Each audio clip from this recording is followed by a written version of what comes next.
Hi everyone, welcome to EV Garage. We're here at a South Florida Tesla Owners Club event in our location.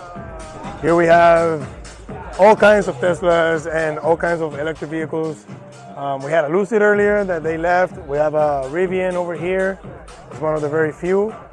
And let me walk you through some of the cars we got here. We have Model 3 with special wheels installed and a special paint job. We have here a Model Y with a special wrap also. As you can see, people love customizing their vehicles. Here's another one with a wrap, all blacked out, also very nicely done.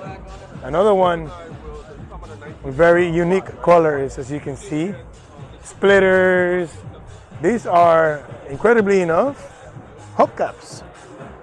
This is a plastic that you put on top of the wheel. So those are accessories you can find. This one also has side skirts, front splitter. You have PPF darked out on your headlights, and you have one of your legacy vehicles, one of the first of the Model S vehicles. You have another Tesla Model 3 Performance with spoilers, wheels, all sorts of things that people like to do to their cars. We do everything here. We can fix your car and we can make it more towards what you want. So come visit us and welcome.